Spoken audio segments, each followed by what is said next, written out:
José, Permito bien, ok. ¿todo bien? Perfecto. Ensayamos si nos funciona esto, ¿qué? Dale. ¿Me compartís un segundo? Allá. ¿Te comparto yo? Ok. Ya no, listo. Compartir. Perfecto. ¿Y dónde está mi presentación? Y ve, ¿y por qué no me abre ahí mismo? Ok. No, cuando yo te digo dejarla abierta, es tenerla claro dónde la tenés ya lista, abierta. Yo lo que hago es dejarla Ah, sí, sí, listo, ya, listo. minimizada. Ahí está. Listo, está listo. Bueno, José, ¿y se está Sí, yendo bien? sí, entonces dejarla así, deja de Sí, compartir, porque entonces yo comparto la página de medicina fetal y listo. 2 o 3 minutos y luego. Pero está compartiendo, entonces aquí como lo quito. Arriba, arriba, por el Deje de curso. compartir, listo, sí, ya. Eso, Estamos correcto. listos. Perfecto. José, estamos listos. Vamos a tomar algo y ya vuelvo aquí. Dale, dale.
Jaime,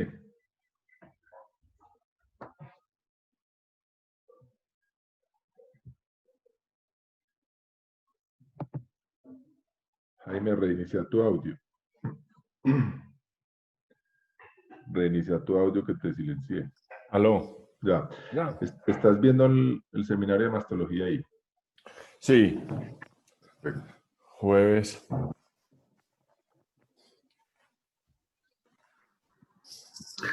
Buenos días, un saludo desde Chinú York, un abrazo para todos. Fabián, hombre, qué alegría tenerte acá recuperado, hombre. ¿Cómo vas? ¿Cómo va tu salud? Estoy muy bien, gracias a Dios, ya totalmente bien, como si nada hubiera pasado. No sé, pero me pasó algo que no sé cómo explicar, pero la explicación es fácil. Salí de todo esto después de un momento tan difícil de estar en UCI, de todo eso, y, y ya 2 días después de estar aquí en mi casa me sentía como si nada hubiera pasado. Ya estoy haciendo ejercicio, montando bicicleta como si nada en la casa y no me siento nada, no me quedó ningún rastro de nada, no sé. Gracias a Dios me fue bien en esta recuperación rápida. Pues la verdad yo no era hipertenso, ni era diabético, ni nada. Yo hacía ejercicio todos los días y eso quizás de pronto ayudó bastante a Claro, esta claro. recuperación. Este, Me siento muy bien, gracias a Dios, gracias por estar pendiente a todos. Yo sé que allá pues todos me escribieron y muchas gracias, gracias. Saludar a mi hija también que estaba conmigo ahí en la UCI todo el tiempo y la verdad un gran apoyo y bueno, salir de eso es difícil, muy difícil. Eh, Cuídense mucho, pero la verdad, bueno, con la fe y la voluntad de Dios y con la ayuda de la familia y la fuerza espiritual que le da a uno, todos los amigos y la gente que lo quiere a uno, lo sacan a uno de ahí. Fabián, qué alegría tenerte acá con nosotros otra vez. Es un placer que estés aquí bien aliviado. Y Igual, bueno, igual. Bueno, aquí alguna seguimos. cosa servirían los rezos que mandamos desde acá. Todo este grupo de gente te mando Sí, mucha sí, fuerza. sí, sí, señor, sí, señor. Sí, sí, sí lo recibí y esa fuerza no es en vano. Eso uno cuando está ahí 7 días boca abajo viendo una pared Uf, es difícil, es muy difícil, pero hay que tener una fuerza muy grande para que lo ayude a sacar a uno de ahí. hombre, Y, qué y bueno, sí. gracias, gracias. Muchas gracias por estar pendiente. Y bueno, aquí seguimos firmes para servirle a nuestra gente. Ese Qué fue el bueno suero, siempre. buenos días, ese fue el suero de Chinú, José, el suero, el Álvaro. suero. Eso, Sí. un abrazo, Alvarito. Álvaro, ¿cómo estás? Bendiciones, Bien. Fabián, sabe que esa fue la bendición de Dios. Tú sabes que esa es la bendición de Dios y la Virgencita. Sí, señor, sí, señor. Gracias. Muy bien.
Buenos días, José. Mario Julio, ¿cómo estás? Bien, bien. ¿Y tú cómo andas? ¿Cómo va todo? Excelente, excelente, Mario, muy bien. ¿Cómo va la situación por allá por Barranquilla? ¿Cómo está todo? Bueno, gracias a Dios, bastante bien. Ya casi en un alto porcentaje en normalidad, la verdad. Oye, y los servicios de salud aguantaron, no hubo mucho problema. Estuvimos en un momento, José, colapsados como un 94% de ocupación. Eso fue finales de junio, principios de julio. Estuvimos bien complejos, muy inquietos en esos momentos. Bueno, pero ya están casi normal, pues, qué bueno. Sí, ya estamos, la verdad, ya todo comenzó a abrirse. Yo creo que lo único que faltaría, yo creo que sería el aeropuerto, ¿no? Pero obviamente con restricciones. Bueno, pero colegios todavía no, sí. No, eso sí, no. Eso, es que yo creo que eso ya no, Ya se fue este así. año no fue. Sí, así es. Así es. Y este año, nada. Bueno, yo no creo que se van a quedar más brutos por eso. No, qué carajo. Jugarán más, ¿cómo es? Más PlayStation y más Xbox. A nosotros, porque no nos tocó una pandemia cuando estábamos en el colegio, qué raíz. No, ¿qué tal? Pero bueno, muy bien. ¿Tus hijos bien? Bien, hombre. El mayor ya empezó ahí en la universidad y virtual. Okay. Y la nena en el colegio también bien, pero ya ahí van reanudando sus actividades, ya les abrieron clases de los deportes y cosas, o sea que ahí van. Pues, Así es. la cosa se va. Aquí estamos un poquito más atrasados que ustedes en el pico, pero yo ayer que venía para acá, para Llano Grande, que estoy viviendo aquí estos meses, y además hay un tráfico pues como si nada. Sí. Sobre Es todo que porque uno, hay mucha gente que se vino para allá, para esta zona del Río Negro. Entonces el tráfico está como si uno estuviera en Medellín. Ayer estaba impresionante. Pero bueno. sí, es que uno lo mide por el tráfico. Uno antes salía y era la gloria. Uno estaba casi que solo en la calle. Sí, así es. José, ¿Qué hubo, Jorge? Bien. buenos días. Mario Julio, Bueno. buenos días. Buenos días. Oye, José, ¿y tus hijos reciben clase virtual como las mías? Acostados debajo de las cobijas. Y tienen prendido el computador y en el celular van viendo Friends. Friends, que es la serie, como yo les digo que ese es el Chavo del 8 de la época de ellos. Entonces, creo que van en la 50ª repetición de Friends. Entonces uno Y, paga universidad full, ¿sí o no? Full, claro, porque no hay ni una rebaja en el semestre. Hijo de madre, esos pelados ahí tirados debajo de la cobija viendo clase de 6 de la mañana. ¡Qué piedra! por eso te digo que a nosotros como no nos tocó una de estas horas cuando estábamos en el colegio, ¿no? A las 6 de la mañana en el bus. No. Pero bueno. Jaimito, estamos a un minutico. Estamos listos. Bueno.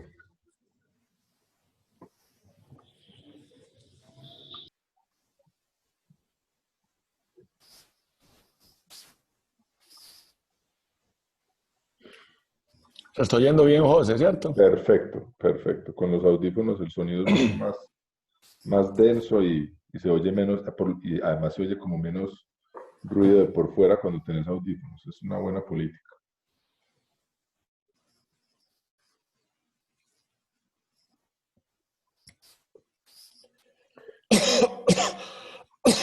Yo no sé, pero lo que te veo es como solamente de la nariz para abajo.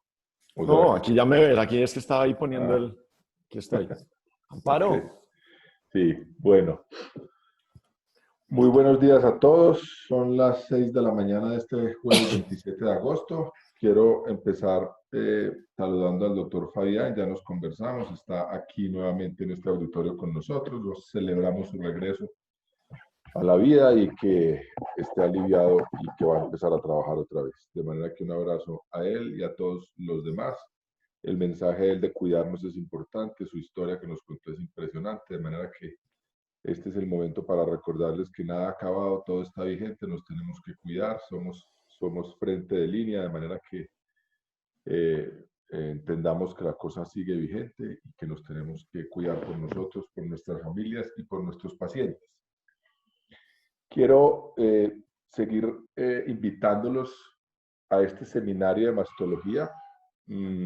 Ahora, hoy jueves, terminamos la serie de obstetricia, que tuvimos 4, o vamos a tener una 4ª interesante conferencia de obstetricia pura. El mes de septiembre, los 4 jueves de septiembre están dedicados totalmente a la ginecología. Empezamos con dolor pélvico crónico, la guía ACOG reciente sobre dolor pélvico crónico, que tendremos a una experta en el tema. Y para octubre tenemos los 5 jueves de octubre, empezando el jueves 1 con el seminario de mastología, entendiendo que el octubre es el mes del cáncer de mama. Y tenemos, ahí está el temario, tamizaje mamográfico, que va a ser un pro y contra. Si debe hacer sí o no, qué ha pasado después del WI en el riesgo de cáncer de mama, prótesis mamarias y su asociación con el linfoma anaplásico. Esta 4ª conferencia, que es este coquito para todos los que no somos mastólogos, el BIRATS-3 y su verdadero impacto clínico. Y la 5ª, que es fantástica, porque para nosotros, otra vez que no manejamos esto con mucha frecuencia, la mastalgia, mitos y realidades, con el doctor Luis Javier Galló. De manera que están todos invitados, es este mismo formato, no tiene costo, es los jueves de 6 a 7 de la mañana, no hay clave, es decir, el mismo formato que estamos usando. Y por último, antes de darle cabida a Jaime, les quería recordar la promesa que tenemos de cada jueves ingresar un nuevo casito clínico. El doctor Carlos Alberto acaba de publicar un caso que tuvo recientemente de dacriocistocele, un caso muy lindo, lo pueden ver aquí en la página, de manera que aprovechenlo. Recuerden que tratamos de publicar cosas o raras o no, que les hayamos hecho seguimiento y que ustedes se pueden beneficiar de una pequeña revisión que cada doctor hace respecto del tema, que es muy interesante porque es corta, concisa, contundente, con información que pueden usar aquellos que quieren aprender un poquito más del tema o que de pronto hayan tenido un caso similar. De manera que los invito. Trataremos de mantener esta llamita de un caso por cada semana vivo. Voy a dejar de compartir para que Jaime vaya abriendo su presentación. Presento a Jaime. Jaime Gómez es socio fundador de Medicina Fetal, gran amigo personal. Una persona muy inquieta académicamente, y estoy seguro que los ginecólogos privados que conozco es aquel que más empeño le pone a las pacientes presariadas para tratar de sacarlas adelante. Yo sé que este tema es de su gusto, de su enorme competencia, y accedió a compartirlo con nosotros. Esta es una de las guías recientes de ACO, de manera que ya para el domingo Jaime me pasó todas las guías de parto vaginal después de cesárea posibles. Me pareció ver las guías nigerianas, inclusive dentro del coso que me mandó. Esas no me las leí, Jaime, pero me leí varias de las que nos mandaste. Yo de pronto ahora las comparto, algunas de las mejores, al chat público. Esta ya la presenté. Jaime, eres bienvenido. Tienes en este momento 108 asistentes. Son las 6:04 de la mañana y muchas gracias por estar acá, Jaime. José, muchas gracias por la presentación. A todos un buen día y espero que esto sea de utilidad para todos y sobre todo para nuestras pacientes. Hoy vamos a revisar la guía de parto vaginal después de parto por cesárea. Esta guía, la 205, es un reemplazo de la del 2017 y esta a su vez fue un reemplazo de la 2010, que creo que ahorita lo vamos a ver, la que de más polémicas ha tenido. Básicamente le hicieron solo un upgrade en la parte de ruptura uterina en las pacientes de parto pretérmino. Tenemos que acuñar dos términos muy importantes, porque parto vaginal después de cesárea no es solo eso, sino hay unas pacientes que les damos trabajo de parto, pero no todas terminan en cesárea. Entonces estas pacientes las vamos a referenciar como TPC, que son trabajos de parto después de cesárea, y las que verdaderamente logramos un parto vaginal, las vamos a poner y las vamos a ver durante la conferencia como PVC. Entonces estos dos términos son muy importantes y las estadísticas también hablan diferentes de ellos. algunos datos importantes del tema es, desde los 70, los índices de cesárea fueron aumentando. Estas son cifras de los Estados Unidos, del 5%, a tener ahora alrededor del 30%. Eso se dio básicamente por tres aspectos. El primero, la monitoría fetal electrónica. El segundo, las demandas médicas, y entonces se disminuyeron los partos vértice intervenido. Y lo otro también se quedó que la cesárea en aquellas pacientes con podálica en casi todos los centros era una indicación. Y así entre el 70 y el 80 se acuñó un término que una cesárea siempre es cesárea. Entonces, en los 80, los índices de parto vaginal después de cesárea eran alrededor del 5%. Y es así como una primera revisión de estas guías ACOG en el 88 se cuestionaron y revisaron los beneficios y los riesgos de parto vaginal después de cesárea, y de ahí se logró disminuir, y mantener una DIR en los índices de cesárea entre el 89 y el 96. Y es como así se logró que los partos vaginales aumentaran al 28%. Entonces esta época fue muy importante, pero posteriormente, temprano en el 2000, por las demandas médicas en partos vaginales después de cesárea, cayó al 8-10%, y es como así nuevamente el Instituto Nacional de los Estados Unidos y después la COG realizaron un consenso para tratar de mantener este procedimiento y disminuir el índice de cesáreas, porque de las cesáreas programadas hasta el 30% de las pacientes eran por indicación precesareada. En nuestro medio, en las instituciones públicas, por lo menos en Medellín, en la que trabajo, en el año 2019, el índice de cesáreas estuvo de 2.200 partos, el 67%. La mitad de estos partos son atendidos por el grupo de medicina fetal. La incidencia de cesárea de nosotros está del 45 al 50%. Primero, son pacientes particulares, también cursan muchas pacientes de riesgo, pero posiblemente por estar en la clínica estos índices pueden ser menores.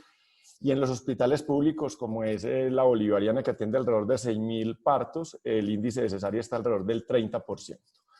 Estas dos pacientes las encontré cuando estábamos revisando, y es unas consultas típicas. La primera, y yo creo que es lo que tenemos que ofrecerle a las pacientes cuando tengamos y conozcamos bien los datos de este tema. El primero es una paciente de 30 años con 60 kilogramos, 1,62 de estatura y un índice de masa corporal del 22%. Fue precesariada por podálica incompleta, una incisión segmentaria transversa sin otros factores de riesgo. Y ella me consultó porque desea un embarazo, ver la posibilidad de parto vaginal, y ellos quieren tener por lo menos 3 hijos. Y un segundo caso, una paciente de 38 años con 90 kilos, con un índice de masa corporal de 40, precesariada por una DSP, y ese feto al nacer pesó 3.500 y también desea saber la posibilidad de un parto vaginal después de cesárea. Entonces, el primer punto que tenemos que resolver: ¿cuáles son los riesgos y los beneficios asociados al parto vaginal después de cesárea? Los beneficios están muy claros, yo creo que no hay mucha discusión. Evitamos una cirugía abdominal, la recuperación es más rápida, tenemos menores riesgos de hemorragia, de tromboembolismo e infección. Y este es el más importante: si se desea un embarazo futuro o más, las complicaciones las vamos a poder disminuir en cuanto a menor índice de histerectomía, de trauma intestinal o vesical, transfusión e infección. Pero el más importante, que este va a ser otro de los temas, es la placenta previa o el acretismo. Cuando hacemos una cesárea, el 1% de las pacientes nos hacen después placenta previa. Cuando hacemos 2, el 2%. Cuando hacemos 3, alrededor del 2,5 al 3%. Y cuando tenemos una placenta previa, el 10 al 14% pueden tener un acretismo. En una primera cesárea, en 12 aumenta al 20 al 35%, y en 5, 6 al 50, 60%. O sea que yo creo que estos son los datos que tenemos que presentarle a la paciente como beneficios para no hacer una cesárea. Los riesgos son tanto maternos como fetales y los riesgos los debemos calcular en riesgos absolutos, como los vemos en la tabla. Y hay unos riesgos que se aumenta, pero como lo ven ahí, la gran mayoría son en miles y si lo vemos son riesgos relativamente bajos. Cuando los presentamos con riesgos relativos, o sea, comparándolos, la potencia puede ser de 2 a 4 veces más. Entonces, si yo a una paciente le digo que usted tiene un riesgo de una transfusión de 2 veces más, posiblemente no lo va a entender y lo que se sabe tanto de riesgos maternos como fetales que son bajos. En los que se ha visto que aumenta, como lo vemos ahí, en la infección, de 3 pacientes de 100 a 4 pacientes y el más importante y en este tema, digamos que es el que todos le tienen miedo, es la ruptura uterina. La ruptura uterina está alrededor de 1 de cada 200 señoras que sometemos a un parto vaginal después de cesárea. Y si usted lo presenta por riesgos relativos, pues lo vamos a ver ahora que posiblemente suena más feo para la presentación y tomar la decisión. Y la conclusión final está ahí abajo. Los partos vaginales después de cesárea generalmente se asocian a menos complicaciones que cuando se hace una cesárea electiva. Pero si hay un problema, cuando falla este parto vaginal después de cesárea, cuando no se logra, las complicaciones son un poco mayor que en las cesáreas selectivas. Lo mismo pasa para las consideraciones de los riesgos neonatales, teniendo aquí puntualmente 2 muy importantes. La encefalopatía, que la aumentamos de 3 por 1000 a 9 por 1000, o sea, 3 veces más si lo presentamos así, pero son en general complicaciones tanto neonatales como maternas bajas. Y los riesgos absolutos son bajos de todo lo que se consideran riesgos versus beneficios. Este es el primer punto importante. Todas las sociedades importantes, la sociedad americana, la sociedad inglesa, la sociedad canadiense, la sociedad francesa, incluso los institutos nacionales de salud, han estado de acuerdo, y esto está acuñado por todos, que una cesárea previa, la gran mayoría de las mujeres con una cesárea previa y con una incisión transversa baja, son candidatas y se les debería aconsejar y ofrecer trabajo de parto y parto vaginal. Y en 2 de la guía, no de la COG, dicen que además de esto es seguro. Se logran unos éxitos del 60 al 80%, que este es un punto muy importante para tener en cuenta. Esto es general, con una ruptura uterina alrededor del 0.5%. Entonces, para poder hacer esto, tomamos este primer punto. Cuando revisamos la bibliografía, la gran mayoría de los estudios son estudios observacionales, tanto prospectivos como retrospectivos. Y aquí vemos que, como siempre, Cochrane nos dice, esta es de una revisión del 2017, que tanto la cesárea como el parto vaginal después de cesárea tienen riesgos y beneficios y que no hay estudios adecuadamente hechos para sacar una conclusión. Entonces, lo que vamos a ver son lo que tenemos y lo que nos muestra esta guía. ¿Quiénes son candidatas para trabajo de parto después de cesárea? Este es el punto más importante. O sea, todas las pacientes que tuvieron un parto vaginal previo y, por decir algo, después le tuvieron que hacer una cesárea porque hizo una preeclampsia severa, porque estaba en transversa, es el mejor predictor individual de éxito. Hasta el 85% cuando tiene un parto vaginal, y cuando tiene 2 o más se aumenta al 90 al 95%. Entonces, este es un primer mensaje. Las pacientes que tuvieron un parto vaginal no las dejemos pasar, y son con ese solo factor individual, es un factor muy importante para poderles ofrecer parto vaginal después de cesárea. 2 o más cesáreas, esto para todos cuando nos lo enseñaron, esto a todas les ofrecíamos y esto debe ser una cesárea. Aquí, con trabajos de moderada calidad, muestran que el riesgo de ruptura en un metaanálisis es muy parecido, del 0.9 al 0.5%. Acuérdense que estamos hablando de entre el 0.5 al 0.9 cuando hay solo una.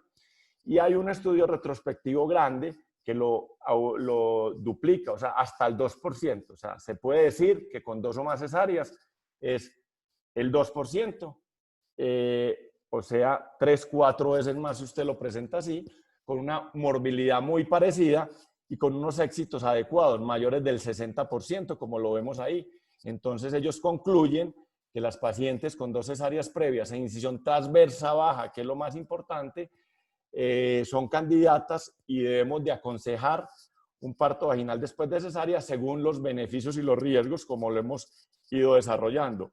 Es muy importante que estas incisiones deben de ser transversas bajas. Ensayar un parto vaginal después de cesárea en pacientes con placenta previa, con incisiones en J, con incisiones corporales, con miomas que comprometan todo el músculo, sobre todo a nivel del cuerpo, en la parte contráctil, están contraindicadas para ofrecer trabajo de parto después de cesárea. El siguiente punto, porque muchas pacientes nos llegan, yo no sé qué cesárea me hicieron, yo vivo en otra ciudad, entonces el obstetra le programa una cesárea porque no se sabe, la incisión es desconocida. Estos trabajos lo que muestran es que cuando se revisan las historias después de haber sido operadas, el 90% de las incisiones fueron incisiones transversas bajas, y en los trabajos que se han hecho, cuando se le explica a la paciente que lo más probable es que tuvo una incisión transversa baja, así no la conozca y se somete al parto, se comporta más o menos en cuanto a éxitos y a ruptura como si tuviera una incisión transversa baja. Entonces también la guía nos recomienda que estas pacientes que incluso que tienen 2 cesáreas o más, se les puede ofrecer trabajo de parto, excepto que sea una cesárea que se haya hecho muy temprano o que tengamos alguna duda de que pueda ser una incisión corporal. De 3 o más cesáreas no hablan, pero la guía, tanto la guía francesa como la guía canadiense, nos dice que son mínimos los trabajos y que estas pacientes no debieran de ser sometidas a un trabajo de parto después de cesárea. El siguiente punto importante es en cuanto a pacientes con macrosomía. Esto lo revisó el doctor Gutiérrez. Los puntos claves están ahí, son 2. Y es que las pacientes que calculamos un peso más de 4.000 o 4.500 gramos y que tuvieron una cesárea previa por una DCP, o se le dio trabajo y el trabajo de parto terminó muy avanzado en la cesárea, y el peso fetal calculado es mayor que el peso con el que el feto nació, es menos probable, no que no se pueda, pero hay menos probabilidad de que se dé un parto vaginal después de cesárea. Los éxitos en esto se logran el 50% con una ruptura del 3.5%. ¿Por qué es importante este punto? Porque muchas pacientes le hacemos una ecografía en el 3er trimestre y ya nos lo dijo Jorge en su presentación, que cuando el peso está en rangos de normalidad, la ecografía corre muy bien para el peso, pero cuando nos vamos aumentando 4.000, 4.500, las fallas son muchas y solo acertamos en el 30%. Entonces son muchos los que operamos creyendo que son macrosomía y verdaderamente no tenían macrosomía. Entonces, cuando tengamos un diagnóstico de ecografía por lo menos 4.000, es un factor único que se le podía intentar parto vaginal después de cesárea según los factores de riesgos, beneficios que tengamos. Estos 3 temas los traje en uno porque en la guía mayores de 40, para ellos, para la guía americana, demuestra que no hay ningún problema. Hay algunos trabajos de evidencia moderada adecuados. La guía inglesa muestra que en pacientes mayores de 41 años se aumenta el índice de feto muerto entre 40 y 41. Pero cuando hablamos de riesgos absolutos es del 5 por 10.000 a 10 por 10.000. Entonces esto es cambiarlo con una inducción en una paciente con parto por cesárea previa, que lo vamos a ver enseguida, los riesgos, cómo se aumentan, y eso hay que presentárselo para la consejería. Incisiones transversas, me llamó mucho la atención que las incisiones uterinas verticales bajas, los trabajos no son muy adecuados, pero en la guía de la COC lo ponen como que se le puede dar trabajo de parto después de cesárea. Los embarazos vaginales, los índices de éxito son muy parecidos y desde que tengan las indicaciones adecuadas como el único en el gemelar, es una paciente que puede ser sometida a parto vaginal después de cesárea. Entonces, aquí encontramos que en estas tres no se aumentan los riesgos de ruptura o morbilidad materna y pueden ser candidatos también para trabajo vaginal después de cesárea. La obesidad, tenemos dos aspectos muy importantes. Sí se sabe que entre más índice de masa corporal, más riesgo de terminar en una cesárea, como lo vemos ahí. Cuando es mayor del 40, solo logramos éxitos del 50 al 60%, cuando es adecuado el índice de masa corporal al 80 al 85%. Pero esto hay que sopesarlo con los riesgos que se tienen en la cesárea en pacientes obesas y por lo tanto el índice de obesidad solo tampoco es una contraindicación para dar trabajo de parto después de cesárea. Aquí vienen dos puntos muy importantes, sobre todo en los que trabajamos en centros particulares y que a veces queremos inducir las pacientes. El primer punto es que cuando el parto evoluciona espontáneamente, se logra un éxito del 75 al 78%. Eso es lo más importante, comparado con los éxitos que ven aquí, que son alrededor del 60%, digamos que los mínimos como seguros. Entonces, el primer punto es lo ideal y uno de los puntos de que el trabajo de parto después de cesárea sea exitoso es dejarlo evolucionar espontáneamente. Y si tenemos que hacer una inducción o una maduración cervical, sea porque hay una indicación médica, no por deseo de la paciente o del médico. Cuando hablamos en cuanto a la maduración, la seguridad se tiene sobre todo usando la sonda de Foley, los métodos mecánicos o la amniotomía. Y los trabajos no muestran que aumenten los riesgos. Entonces es seguro usar, todo esto lo estamos hablando en embarazos de término. Es seguro utilizar maduración mecánica, no así cuando se usa prostaglandinas. Definitivamente, como lo vemos ahí, el índice de ruptura con el misoprostol se aumenta hasta el 6% y todos los trabajos, incluso muchos de ellos los abandonaron empezando en los años 90. Ahí está muy claro, no lo debemos de usar. En cuanto al dinoprostone, en la guía de la COG lo ponen que si es necesario se puede usar cuando hay una indicación médica, pero advirtiendo que los riesgos de ruptura se incrementan de 1 en 200 a 1 en 50. Entonces hay que ver riesgos-beneficios. Es decir, ejemplo, necesito una inducción médica y esta paciente quiere tener después 2 o 3 hijos más. En una revisión de Cochrane nos dice que la evidencia no es suficiente para tomar una decisión de cuál de los métodos es ideal. Y en cuanto a la inducción del parto, los riesgos de ruptura se aumentan 2 o 3 veces. Entonces vuelvo a decir, es aumentarlos de 1 en 50, 1 en 70, cuando hago una inducción versus 1 en 200. Ese sería el factor mayor para riesgo de ruptura.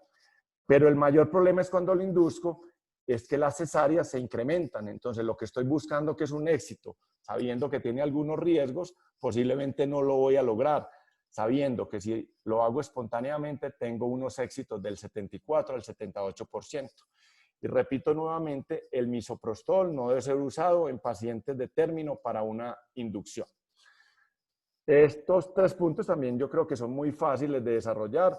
Nosotros casi ni hacemos versiones cefálicas externas en uno, pues aquí yo creo que mucho menos se les va a ocurrir, pero está ahí, está en la guía.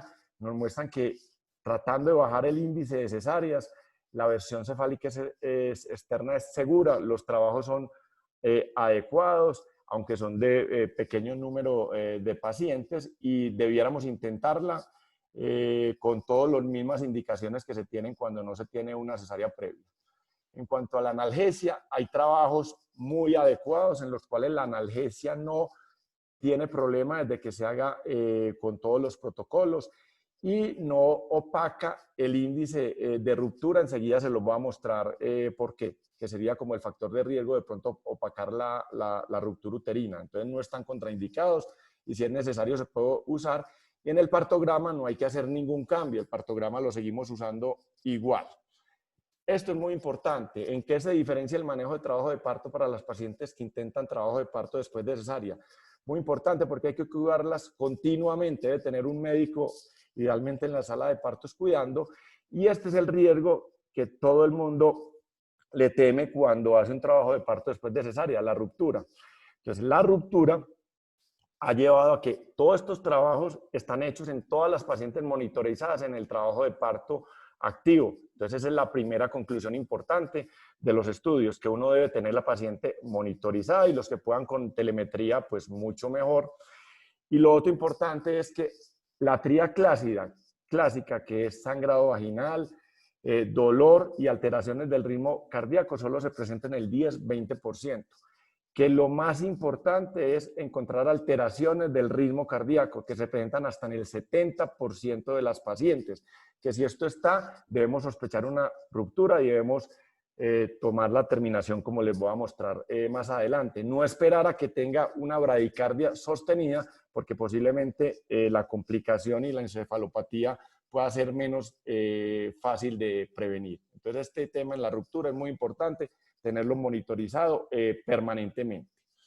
En cuanto al parto, también hay estas cosas nuevas que aprendí, porque esto no lo revisaba uno desde los libros de la residencia, en el cual siempre nos enseñaron que toda paciente con cesárea previa debíamos de hacer una revisión uterina, y ellos son muy claros. Los estudios son de una evidencia moderada en cuanto a que la revisión uterina no debe hacerse excepto que la paciente tenga una hemorragia masiva, signos de hipovolemia que hacen pensar que verdaderamente hay una ruptura. De resto, cuando hay una dehiscencia sintomática, no hay necesidad de repararla, y como les dije, no hay necesidad de revisar si el útero contrajo bien, porque el segmento normalmente cada vez se va a volver más pequeño y no va a tener posiblemente ningún problema. Eso es en cuanto al parto. Cuando tengo una ruptura, ¿cómo la debo manejar? Entonces, estas pacientes definitivamente no pueden ser sometidas a trabajo de parto después de cesárea posteriormente, porque el índice se aumenta, como lo vemos ahí, al 6%, o sea, 12 veces, y si la incisión, si es una incisión segmentaria. Si es una incisión corporal, se aumenta al 32%, o sea, los índices más o menos globales que uno puede presentar es cuando haya una ruptura, el riesgo de ruptura de recurrencia es del 15%, y estas pacientes deben de tener un parto programado antes del inicio de trabajo de parto. Ellos lo recomiendan desde la semana 36 y 6 días hasta 37 y 6 días, o sea, antes de donde más frecuente inicia el trabajo de parto, y esto tiene una evidencia moderada. Entonces, después de esto, cuando ya tenemos los riesgos, los beneficios, ¿qué más tenemos que considerar? Aquí no podemos tomar una decisión absoluta. Lo primero es siempre hacer una lista de chequeo desde que la paciente va a la primera consulta, mostrarle los riesgos, mostrarle los beneficios, hacer un consentimiento informado de la decisión que se tomó, individualizar, y aquí me voy para este punto. Individualizar es muy importante. Dos cosas. La primera, ahí les pongo 2 boletines educativos. El uno es el de la COC, y el segundo es un cuadernillo que aparece en también lo muestran ahí, pero es de la guía canadiense, de un hospital en Vancouver, del British Columbia, en el cual es un cuadernillo que yo diría que casi es la conferencia, en palabras muy claras para la paciente. Incluso le ponen un pedacito para ellas poner notas, para poder preguntar en la consulta. Yo creo que este cuadernillo lo deberíamos de bajar y todos tenerlos para presentárselo a la paciente en su primera consulta, y eso le va a ayudar a ella a tomar una decisión de los riesgos, beneficios en someterse a un trabajo de parto después de cesárea. Entonces, hay muchos guías para poder tomar una decisión y ayudarle a la paciente a tomar la mejor decisión. También, aquí lo vemos en la red de hospitales de medicina materno-fetal de los Estados Unidos, una calculadora. Se tienen calculadoras en las cuales calcular el éxito, sobre todo el éxito del trabajo de parto después de cesárea. Lo que dice la guía es que es mejor individualizar el riesgo, pero hay Hay unas calculadoras, ahí también está la página y está en la guía de la COC que se pueden usar, pero la conclusión de ellos es que mejor paciente a paciente ir viendo el riesgo. Y el último punto en estos riesgos-beneficios es el parto hospitalario. No se puede dar un trabajo en casa. Ellos dedican casi 2 páginas a decir que deben de ser hospitales de tercer nivel, que se tengan todos los recursos, o sea, debemos de tener el grupo de anestesia, de enfermería, poder montar una cesárea de emergencia en media hora, máximo 60 minutos, y que estas pacientes que llegan al cuarto de trabajo de parto siempre deben de estar monitorizadas, incluso en la guía inglesa, siempre hay un médico ginecólogo desde que la paciente empieza el trabajo de parto activo y no se deja y no se descuida para disminuir pues, el riesgo mayor que sería la ruptura uterina, que en todo caso pues, la frecuencia no es mucha. Concluyendo, aquí vemos también de la red, este es un estudio muy bueno, ahí están las referencias, en el cual, en cuáles pacientes verdaderamente encontramos más éxito. Y aquí hay unos puntos muy claros, y ya lo dije, el parto vaginal previo aumenta 4 veces, o sea, vimos que el éxito es hasta el 85%, cuando la indicación de la cesárea no es la misma, sobre todo una ASP, las pacientes que nos llegan que verdaderamente se le dio un trabajo de parto, y en ese trabajo de parto hizo una distocia, sobre todo después de 5 o 6 de dilatación, esas pacientes tampoco son las más indicadas. Indicado parto espontáneo, o sea, debemos dejarlo evolucionar espontáneamente, pesos menores de 4.000 y la raza blanca sobre la raza negra también tiene más relevancia en que posiblemente son factores, indicadores independientes asociados a que se dio un trabajo de parto después de cesárea. Repito porque es muy importante, entonces los modelos de predicción que lo vimos, las calculadoras y esto, las hay, no individualizar en cada paciente. ¿Qué nos dice que sí? Parto previo, definitivamente debemos de lograr que esos pacientes hagan un trabajo de parto. La indicación que no sea DSP, inicio espontáneo del trabajo de parto y hospitalario, esas están muy claras. Y las que no nos debiéramos de meter, indicación cesárea previa repetida, edad materna avanzada. También hay trabajos en que pacientes mayores de 40 años tienen mayor riesgo de morbilidad porque la mortalidad definitivamente es muy bajita. El periodo intergenésico corto, pacientes se le debe dar por lo menos 19 meses, eso también está antes de someterse a una cesárea, después de cesárea. Si es menos, los riesgos se aumentan de 3 a 4 veces. En preeclampsia también está ingresada, parece que los resultados no son sobre todo adecuados, sobre todo en las preeclampsias severas, la gran mayoría termina en una cesárea por la urgencia médica posiblemente. Y el trabajo en casa, el parto en casa también está proscrito. El último tema fue el que revisó la guía, es está en esta filmina nomás. Todo lo que hablamos fue de parto a término. ¿Qué pasa en aquellas pacientes? ¿Cómo debe ser la vida del parto en pacientes con parto prematuro del segundo trimestre o con feto muerto en mujeres con cesárea previa? Lo primero es la inducción. Sí, se puede usar el misoprostol y las prostaglandinas. Se sabe que el tiempo de la inducción, la falla en la inducción y las complicaciones son similares en pacientes que no tienen cesárea previa. Y los índices de ruptura también son muy parecidos. Máximo aumentan del 0.5 al 1%. Entonces, en inducciones en pacientes menos de 28 semanas, con feto vivo podemos usar tranquilos las prostaglandinas 1 y 2. En feto muerto después de la semana 28, lo ideal es no usar la inducción, sino usar una maduración cervical. ¿Qué pasa? Que la gran mayoría de estas maduraciones con la sonda de Foley terminan, pero es diferente ya cuando se logró la madurez cervical, hacer un refuerzo del trabajo con la oxitocina.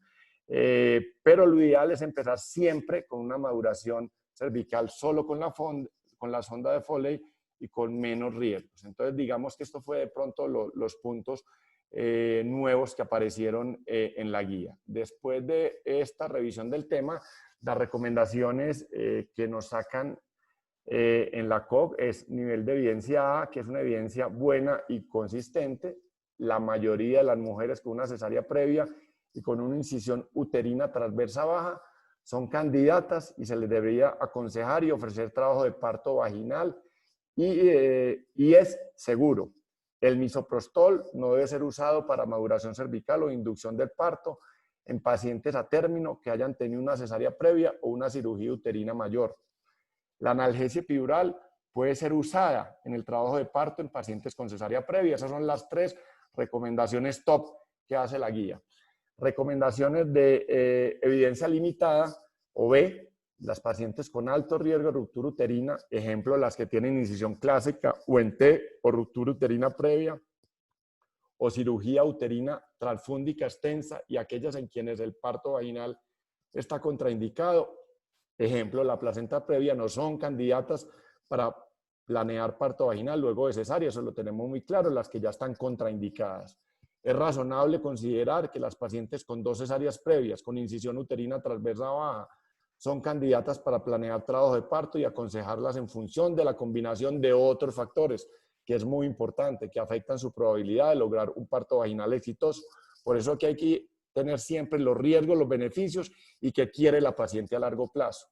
Las pacientes con una cesárea previa, con un tipo de cicatriz uterina desconocida, pueden ser candidatas para parto vaginal a menos que se presente alta sospecha clínica de una incisión uterina clásica previa, como el parto por cesárea realizado a una edad gestacional temprana, que también está muy claro. Evidencias también B, la paciente con embarazo gemelar y antecedente de parto por cesárea con incisión transversa baja, quienes de otro modo son candidatas para parto vaginal, se considera también candidatas para planear trabajo de parto. La inducción del trabajo de parto es una opción en pacientes con cesárea previa que van para trabajo de parto, pero programado y con una indicación. En pacientes con cesárea previa, cicatriz uterina transversa baja y presentación podálica, la versión cefálica externa no está contraindicada y son candidatas para planear trabajo de parto. El monitoreo fetal continuo es recomendado en la vigilancia de trabajo de parto en pacientes con cesárea. Hasta creyera uno que los trabajos dan una evidencia mayor, pero esto es muy importante. Siempre en el trabajo de parto deben de tener monitorización continua. Y las tipo C, luego de la consejería, la decisión final de intentar trabajo de parto luego de cesárea o repetir cesárea debe ser tomada por la paciente con la asesoría de su obstetra y grupo tratante. Los riesgos y los beneficios potenciales del trabajo de parto luego de cesárea o la cesárea electiva deben de ser discutidos. El consentimiento informado y el plan de manejo debe quedar en la historia clínica. Esto es muy importante. El intento de trabajo de parto luego de cesárea solo se debería realizar en instituciones que puedan atender un parto cesárea de emergencia. Instituciones de nivel 3, para ellos es nivel 1, pues nosotros es nivel 3. En parto en casa está contraindicado en la paciente que desee parto vaginal luego de cesárea debido a la imprevisibilidad de las complicaciones que requieren atención médica de emergencia. Como les decía, hay que tener un hospital en el cual uno pueda montar una cesárea en media hora. Y la última, debido a los riesgos asociados con el intento de trabajo de parto luego de cesárea y debido a que la ruptura uterina y otras complicaciones pueden ser impredecibles, la COG recomienda que se intente trabajo de parto luego de cesárea en instituciones que puedan proporcionar cesárea para situaciones que son amenazas inmediatas de la vida de la mujer o del feto. Cuando los recursos para la cesárea de emergencia no estén disponibles, ACOG recomienda que los obstetras u otros proveedores de la atención obstétrica y pacientes que estén considerando trabajo de parto luego de cesárea discutan los recursos del hospital y la disponibilidad del personal de obstetricia, pediatría, anestesiología y quirófano. Estas son las conclusiones finales, José. Muchas gracias por la atención. Jaime, vamos a las preguntas. ¿me estás oyendo, Jaime? Sí, te oigo, no, déjala abierta, déjala sí. ahí, no hay problema. Te quiero agradecer esta fantástica conferencia, tus mensajes claros, la presentación preciosa, limpia y tu excelente manejo del tiempo, lo que nos deja pues un tiempo para discusión. Hay muchas preguntas en el escenario. ¿Qué aprendí yo, Jaime? Aprendí que casi todas las pacientes son susceptibles para darles una prueba de trabajo de parto, pero especialmente si la paciente es blanca, flaca e ingresa espontáneamente en trabajo de parto con menos de 40 semanas, sus probabilidades de éxito son muy grandes. Que la ruptura uterina, lo que más miedo le hemos tenido, es por debajo del 1%, o sea que es más bien rara. Pero eso sí, que la muerte materna parece ser más común en la paciente, casi el doble, aunque rara, en la paciente a la que se le programa cirugía electiva. Que 2 cesáreas no contraindica la prueba de trabajo de parto como antes sí creíamos, que las prostaglandinas no deberían ser usadas o son desaconsejadas. Y esto es lo que a mí más importante me parece, es que las complicaciones del parto vaginal después de cesárea son más altas en pacientes a las que se les dio la prueba de trabajo de parto y terminaron otra vez en cesárea. Por tanto, deberíamos ser muy estrictos en tratar de seleccionar adecuadamente los casos en los cuales creemos que vayamos a tener éxito, y para eso están estas calculadoras que están fantásticas y que nos mostraste acá, que conseguimos fácilmente en internet. Creo que he sido justo con tu conferencia. Hay unos mensajes muy claros acá. Y hay unas preguntas en el auditorio, Jaime, que son de cosas que yo creo que ya dijiste, pero me parece fantástico que las puntualicemos. Como son varias, yo te las voy a ir haciendo y tratar de ser conciso en la respuesta para que las podamos hacer todas. Correcto. ¿El periodo intergenésico es un factor asociado? Sí, 19 semanas o más debe ser el tiempo que se le da. Si aumenta el riesgo, 19 meses, perdón, si el riesgo de ruptura, 0.5 es como el que uno ofrece cuando hay una cesárea previa, y cuando está de menos de 12 meses se aumenta 4 veces más. O sea, al 30, al 50%. O sea, que una de cada 30 a cada 50. Que Correcto. Tengan más de año y medio. Perfecto. Correcto. Jaime, preguntan acá. ¿Pero para buscar el embarazo o para... O incluyendo el embarazo actual? No, incluyendo el embarazo, Quique. 19 semanas. Entonces, decime 19 meses, 19 meses. Entonces, definamos qué es periodo intergenésico, que creo que es la pregunta de aquí que Saní. ¿Qué es periodo intergenésico?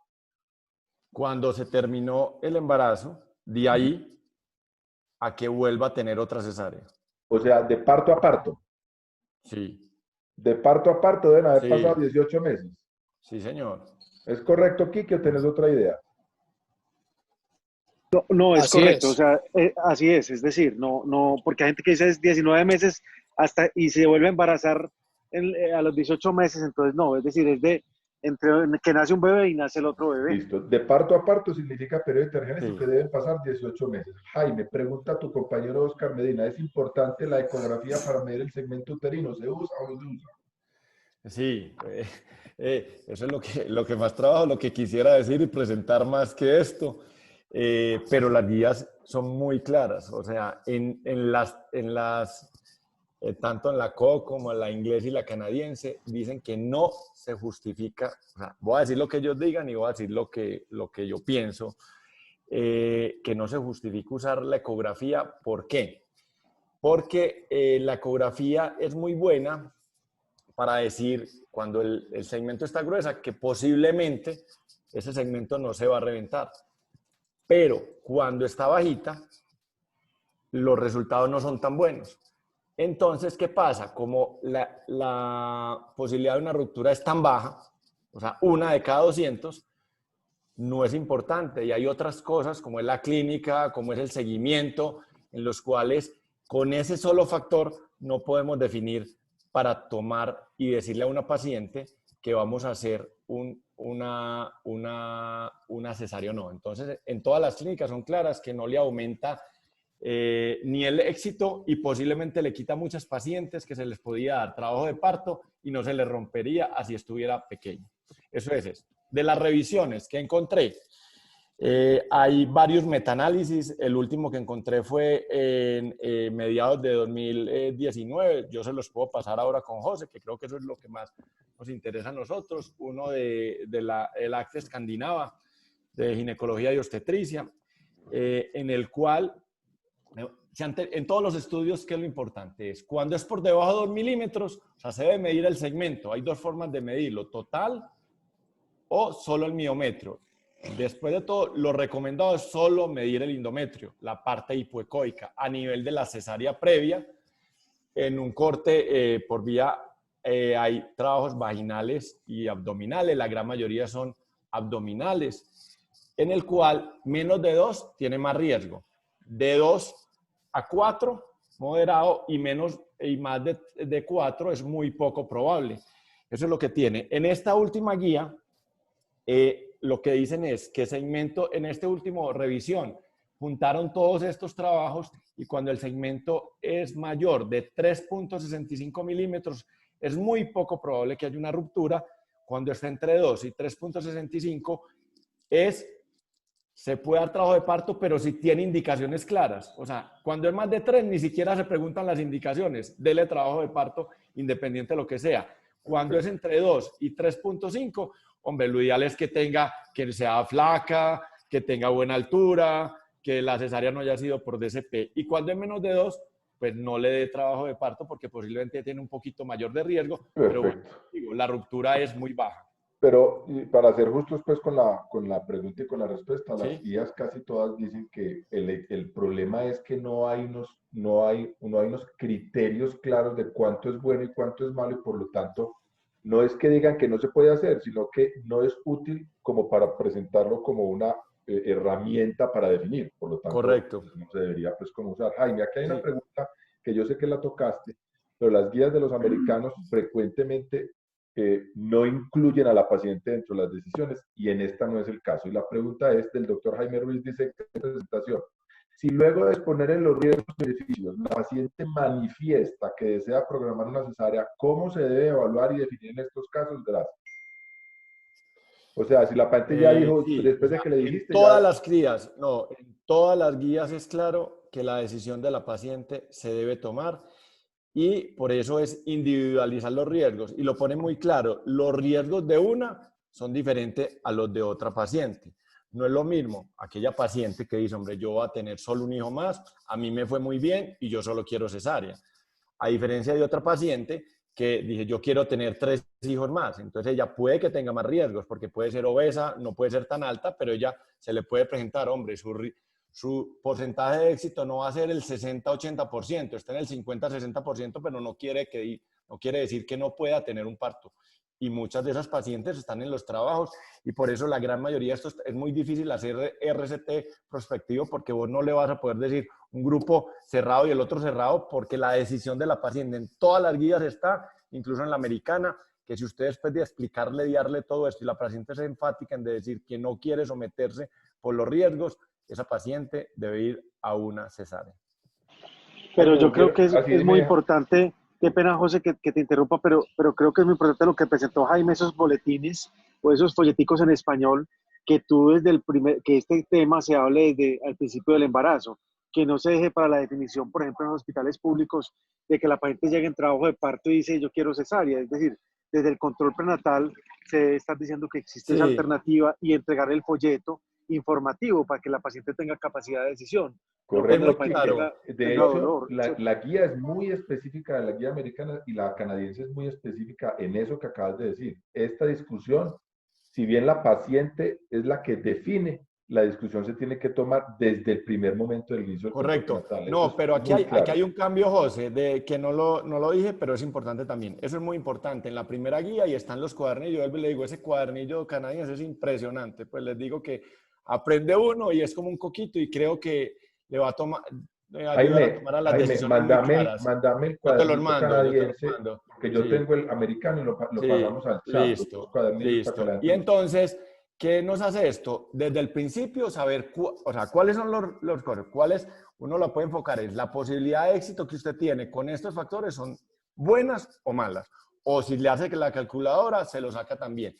Y el riesgo básico mayor es la ruptura, que está en 1 de 200, porque los riesgos de morbimortalidad son tan bajos en riesgos absolutos que casi diría uno que muchos de estos estudios son muy difíciles de interpretar porque como son tan bajos necesita uno muchas pacientes para que eso tenga un verdadero poder. Eso es lo primero. Y lo segundo es, en esa primera consulta se puede establecer, pero hay pacientes que quedan abiertas y son las siguientes. Aquellas pacientes en las cuales, porque usted dice, le voy a programar una cesárea, pero el 10-20% de las, incluso algunos dicen que hasta el 30%, ustedes la programan las 39, que no se la debe programar, que es otra de las cosas, no se la debe programar antes de la semana 39. Y hay un 10-30% de pacientes que le arrancan trabajo de parto antes. Entonces, ahí también dan la consejería. Hombre, si a mí no me pasa nada, yo no lo quiero inducir. definitivamente, porque no quiero aumentar ese riesgo al 2%. Entonces, si a mí me arranca espontáneamente, yo quiero una cesárea, pero si el trabajo de parto me arranca espontáneamente, yo quiero ver qué pasa y lo podemos dejar evolucionar con los riesgos espontáneos, que son mucho menores. Ese también está incluido en la asesoría y uno debe hacer un consentimiento informado de lo mismo. La paciente va para una cesárea desde que no inicie el trabajo de parto, pero si de pronto me lleguen 5 o 6 de dilatación, es un cuello blando, no es una paciente que fue gorda, fue operada por un podálico, esa paciente puede tener trabajo de parto con consentimiento informado. Jaime, hay muchas preguntas en el auditorio referente al mismo tema y te voy a juntar dos cositas para que le respondas. Primero, es importante en la cesárea anterior, si tuvieras acceso a Sí. no solo el tipo de sutura, perdón, el tipo de incisión, sino el tipo de sutura. 1, 2, dinoprostona, a pesar de que ya lo dijiste, dinoprostona para maduración de cuello en prueba de trabajo, y cómo hacer o el uso de la oxitocina para aumento de trabajo de parto. Correcto, está muy bien. Bueno, la primera, y yo creo que si Capeto está, enseguida le damos nos ha revisado muy bien el tema de suturas en acreditismo. ¿Qué encontré yo? Uno, que hay algunos trabajos que dicen sobre todo sutura 1 versus sutura 2, que si usted debe siempre hacer sutura en doble plano, pero el año pasado Berguela hizo una revisión en el cual, un metaanálisis, y presentó casi todas las otras, en el cual dice que no es importante y que es lo mismo 1 o 2. Eso es lo primero. Lo que sí no se deben de hacer siempre puntos cruzados, porque ese sí parece en un solo plano que tiene más riesgo. Entonces, en cuanto a las suturas, Capeto, ¿estás por ahí? ¿Aló? Bueno, No está. En cuanto a las suturas, no hay una evidencia clara en el cual hacerla adecuadamente. Si en un plano no le sangró, parece que es muy parecido que el otro. Yo personalmente hago 2 planos, no los hago cruzados porque creo que eso hace más necrosis. Lo primero. El segundo, la dinoprostona.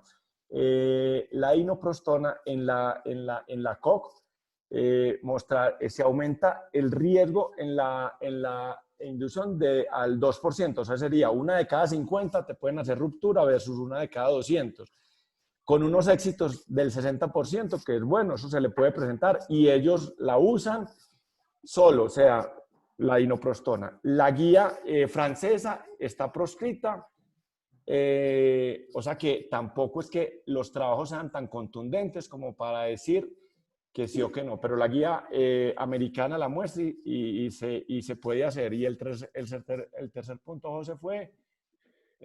Oxitocina para incrementar... Oxitocina, sí, también. Entonces, es que o sea, eran demasiados temas pues para hacerlo. La oxitocina, lo más importante es, 1, idealmente que arranque espontáneo. Segundo, si no arranque espontáneo y lo quiero inducir y definitivamente debiera tratar de hacer un parto vaginal después de cesárea, me explico, la paciente que quiere tener 3, 4 hijos y es una hipertensión gestacional, tiene 38 semanas, esa paciente se le puede dar inducción explicándole que se aumenta el riesgo de ruptura al 2%. ¿Cómo debe ser? La inducción debe ser empezar con oxitocina a bajas dosis, que tenga un patrón contráctil adecuado, no hiperestimularla. Y siguiente, no deben de ser dosis mayores de 20 milunidades. Hay trabajos importantes en los cuales mayores de 20 milunidades por minuto pueden aumentar los índices de ruptura. Jaime, yo recuerdo haber aprendido que en los partos vaginales después de cesárea sería ideal en el periodo del expulsivo el parto vaginal asistido para disminuir el pujo, y yo no vi en ninguna de las guías, ni siquiera en las nigerianas que mandaste, que hablaran de la asistencia operativa del parto.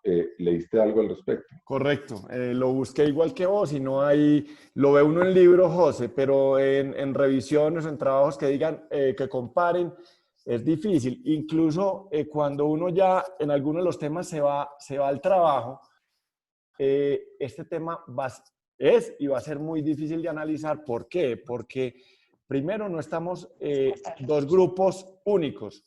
Porque hay un grupo que vos le vas a dar cesárea, pues ese grupo puede, le vas a dar parto vaginal, pues ese grupo puede terminar en cesárea. Entonces, mira que ahí se hace como una división.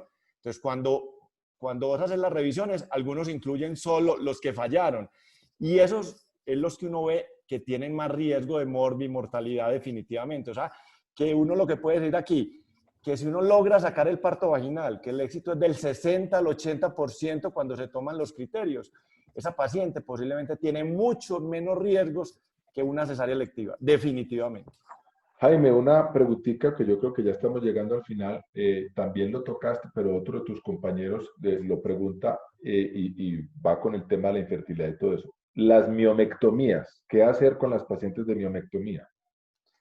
El mayor problema de la ruptura es cuando es una incisión corporal, definitivamente. Entonces, sobre todo una incisión corporal que comprometa los 3 planos. Exacto. Y entra. Entonces, si fue que usted casi partió el útero de un lado al otro, esas pacientes que están en el cuerpo, sobre todo en el fondo, transfixiantes, esas pacientes tienen más riesgo y deben ser sometidas a una cesárea electiva. Y lo mismo, ni siquiera una cesárea electiva a las 39. Esa paciente se comporta, como les dije ahí, los riesgos de ruptura son del 32% en esas cosas. Entonces debe ser una cesárea programada entre la semana 36.6 a 37.6. Yo estoy un poquito celoso porque aquí estoy viendo a Fabián cómo te está poniendo corazoncitos y todo. Fabián, estamos felices, hombre, que esté otra vez con nosotros. Llevamos 20 conferencias y vos sos el único que te mandaron corazoncitos, Beón. Yo te felicito, Jaime, por esta conferencia, te quiero agradecer. Yo creo que vamos a dar por terminado acá, reinvitar y darles un abrazo a todos los asistentes. Tuviste 180 asistentes. Preguntaron que esto dónde se puede volver a ver. Recuerden que todas las conferencias quedan, tanto la conferencia en PDF como esta grabación, en la página web de Medicina Fetal, en la pestaña que hay para médicos.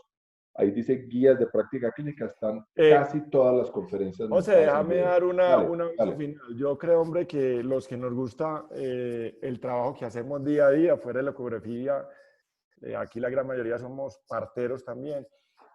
Lo más importante de esto es que en la primera paciente que tengan, traten de hacer un trabajo de parto, porque yo creo que eso no era el tema, pero miren los índices de cesárea que tenemos en los hospitales privados, del 60, incluso yo creo que ese de nosotros es bueno, tratar de lograr, y creo que si queremos hacer, porque todos estos consensos se han hecho, porque en el mundo el índice cesárea es tan alto y las complicaciones tantas, que en ese primer parto y en esa exposición tratemos de lograr un parto vaginal y posiblemente no vamos a llegar a esto.